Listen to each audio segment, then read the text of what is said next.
You're tuning into Black and White Sports on YouTube. The no-holds-barred truth on sports. The main event starts now. All right, Black and White Sports supporters. Well, we're going to talk about the Tampa Bay Buccaneers, Baker Mayfield, and probably a door getting very close to being shut for the New England Patriots. And, of course, I'm talking about Baker to the Patriots, but more so Baker re-signing with the Buccaneers, because there is real fire now that's going in the direction of Baker, of course, re-upping with the Buccaneers. Now, there is one fly in the ointment here, I believe. It's this report that just came out from Diana Rossini of The Athletic that says Mayfield does not intend to take a, quote, hometown discount to stay with the Buccaneers as two sides continue to negotiate. Now, that leads us over to this, because Mike Evans is back with the Buccaneers, and this is where he most likely will end his career now. General Manager Jason Licht said at the Combine last week the team would likely have to strain to re-sign Evans to make him a Buck for life. Licht made good on that proclamation, even leaving the Combine early Saturday to return to Tampa to start working on the deal, sources said. That landed the two sides on a 2-year, $52 million contract to keep the franchise all-time leading receiver in Tampa. Most likely he will walk into the Hall of Fame as a Buccaneer. He's got a ring. Lord knows his statistics, especially by the time he's done in 2 years, will be plenty Hall of Fame worthy. 10 consecutive 1,000-yard seasons. That seems unimaginable. Now the attention shifts to re-signing Baker Mayfield. Sources say conversations that began at the Combine between the BUCS and Mayfield's agent were, quote, positive. Light characterized the union with Mayfield as the, quote, perfect marriage for the BUCS. When asked about the 2024 quarterback draft class at the Combine, Light said you can never rule it out, but I'd say right now the focus is on signing Baker. Sources at the Combine also said that Mayfield may not even make it to free agency because his desire to remain in Tampa is strong, as the BUCS afforded him an opportunity to revive his career last season. There's also a degree of organizational stability at this time, something he's longed for after bouncing around once in Cleveland and then agreeing to trade him to the Carolina Panthers. And, of course, then he went to the Rams. Yes, several members of the offensive staff left Tampa, including offensive coordinator Dave Canales, after he accepted the Panthers' head coaching job. But the Buccaneers brought in former Rams OC Liam Cohen, who worked with Mayfield for 5 games in 2022 and runs a very similar system. The BUCS also consulted with Mayfield on offensive coordinator candidates. That's a big deal, which was extremely encouraging for Mayfield, making him feel that his voice and his opinion really counted. Mayfield was on record earlier this offseason saying, Mike made my life very easy this year, and also went on to say that he would, quote, love to play with him again. If I'm back, I want Mike back. And I think that was the big deal in all of this, was that he pretty much wanted Mike Evans back before he agreed to come back. And look, I don't blame him. I mean, Baker gets it. He understands the importance of having these weapons in the offense, and now he's got his biggest one back.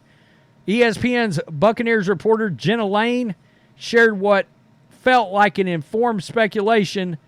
Don't be surprised if Baker does not make it to free agency. So she knows something. She knows something is coming, and that odds are that takes Baker out of this running right here involving the Patriots and Baker Mayfield. We came out and talked about that. The Patriots also have been floated as a landing spot for Mayfield. Mayfield previously worked with new Pat's offensive coordinator Alex Van Pelt when they were in Cleveland. Well, that door is closing not only because of Baker, potentially re-signing with the BUCS, but it's also closing because they got their eyes on 2 other quarterbacks, and I may end up doing a video on that, both of which have Cleveland Browns ties as well. And what they're looking for in New England is going to be some kind of a bridge situation with a veteran quarterback that will get them through if they take a rookie. And that may be a sign that they decide to take a rookie later in the draft than number 3 overall. And I would think if they end up signing a veteran, do they take Jaden Daniels or do they take Marvin Harrison Jr.? I know there was a lot of fire coming around the combine and out of the combine that I guess the Cardinals feel pretty sure they're getting Marvin Harrison Jr., which means either they know the Patriots are about to trade out of the number 3 spot or they're about to take Jaden Daniels or Drake May, one of the two. Personally, I'd probably take Jaden Daniels, but, there's a world where all 3 of these quarterbacks coming out hit and are good quarterbacks. There's a world where all 3 are bust, too. I'm just putting it out there. They talked about how deep that Mac Jones, Trevor Lawrence, Justin Fields, Trey Lance, Zach Wilson draft was. Trevor Lawrence looks like the only surefire franchise quarterback, and depending on who you talk to, that's still up for debate.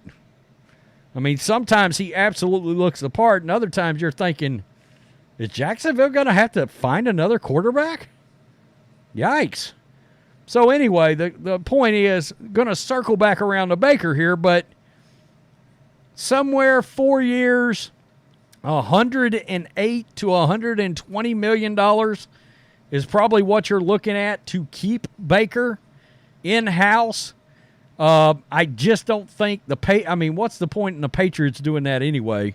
I mean, they've got no weapons, and if Mayfield, it stands to reason, Mayfield wanted Mike Evans back. Why would he go to the Patriots when their cupboard is completely bare? He stays with the Buccaneers. He's got stability. He's got Chris Godwin. He's got Mike Evans. Why would most quarterbacks want to leave that? By the way, the Falcons are still watching Baker. But Justin Fields, Kirk Cousins are the 2 big names in Atlanta. And I just put out a video where Caleb Williams may have jacked this whole thing up this past weekend for the Bears, Justin Fields, the rest of the NFL, because now his pro day isn't till the 20th. He didn't do medical exams, and now everything's on delay. Well, look, free agency is going to open up, and the Falcons probably will have another quarterback not named Justin Fields unless the Bears are willing to take a chance and just say to hell with it, and then they trade Justin Fields anyway, which they could do, or the Bears could pivot and draft somebody else. That would be the story. I still don't know why they wouldn't look at Jaden Daniels. If you're looking at Caleb Williams, why are you not looking at Jaden Daniels real hard? I think it's 1A and 1B maybe. I'm not a big Caleb Williams guy. So Baker Mayfield, it's getting close. I think he's going to end up back with the BUCS. Peace. I'm out. Till next time. Thanks for watching the show. Be sure to like, comment, and subscribe. Be sure to tune in next time on Black and White Sports.